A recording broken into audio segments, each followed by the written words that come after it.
ঠিক তখনই মিস্টার গাও সাহস সঞ্চয় করে তার ঘরে প্রবেশ করে। জিং বলে, আমার একদিন ছুটি দরকার, কারণ আমি হান্ড্রেনের সাথে একটি পার্টিতে যাচ্ছি।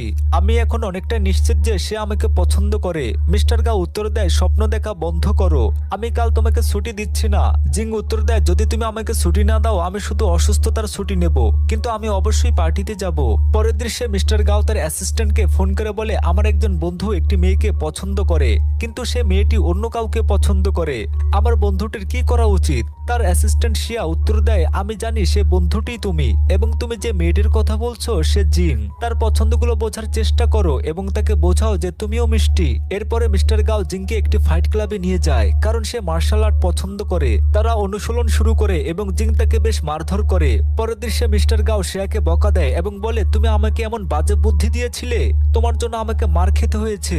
শিয়া উত্তর দেয়, আমি তো তোমাকে ফাইট ক্লাবে গিয়ে মার খেতে বলিনি। পরে মিস্টার গাও জিংকে একটি উল্কাপিণ্ডের বৃষ্টি নিয়ে খবর দেখতে দেখে। সে বলে, আমি উল্কাপিণ্ডের বৃষ্টি খুব ভালোবাসি এবং হান্ড্রেনের সাথে এটি দেখতে চাই, কিন্তু হান্ড্রেন জিংকে একটি নির্দিষ্ট জায়গায় তার সাথে দেখা করতে বলে। এরপর মিস্টার গাও ভালোভাবে পোশাক পরে এবং জিংকে ভালো পোশাক পরে তার সাথে সেই জায়গায় দেখা করতে বলে। সে তাড়াতাড়ি পৌঁছে একটি টেলিস্কোপ সেট করে তার জন্য অপেক্ষা করে। ঠিক তখনই একটি মেয়ে তার কাছে আসে, কিন্তু যখন সে বুঝতে পারে যে এটি জিং নয় বরং অন্য কেউ তার সাথে ফ্লিট করছে, তখন তার উত্তেজনা স্লান হয়ে যায়। গাও সেখানে 2 ঘন্টা অপেক্ষা করে, কিন্তু জিং আসে না।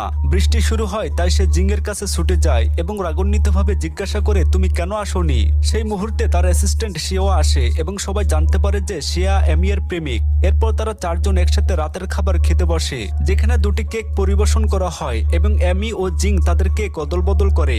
এমির কেকে একটি নেকলেস ছিল যা সে ভেবেছিল তার প্রেমিক শিয়া দিয়েছে, কিন্তু আসলে মিস্টার গাও সেটি জিং এর জন্য রেখেছিল। জিং এটি দেখে ভেবে, ইস, যদি কেউ আমাকে এমন একটি সারপ্রাইজ দিত। যখন জিং বাড়িতে পৌঁছায়, তার মা তাকে বলেন যে মিস্টার গাও একটি টেলিস্কোপ অর্ডার করেছিল, যা একজন এই মাত্র বাড়িতে পৌঁছে দিয়েছে। এটা শুনে জিং বুঝতে পারে যে সে তার সাথে উল্কাপিণ্ডের বৃষ্টি দেখতে চেয়েছিল।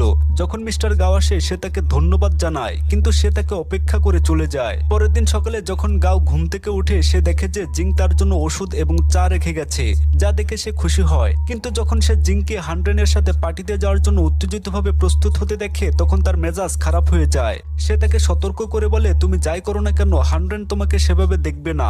তারপর গাও শিয়াকে ফোন করে বলে, যে কোনো মূল্যে আমাকে সেই পার্টির আমন্ত্রণ এনে দাও। পরের দৃশ্যে জিং হান্ড্রেনের সাথে পার্টিতে পৌঁছায় এবং এর কিছুক্ষণ পরই মিস্টার গাও তার সেক্রেটারি বাইয়ের সাথে আসে। জিং হান্ড্রেনের সাথে খুব আনন্দ করছিল। তখন কিছু লোক হান্ড্রেনের কাছে এসে বলে, তোমার বান্ধবী খুব মিষ্টি, কিন্তু হান্ড্রেন উত্তর দেয়, সে আমার বান্ধবী নয়, সে আমার ছোট বোনের মতো। এটা শুনে জিং খুব বিব্রত বোধ করে। মিস্টার গাও এগিয়ে আসে এবং বলে, সে তার বান্ধবী হতে পারে না, কারণ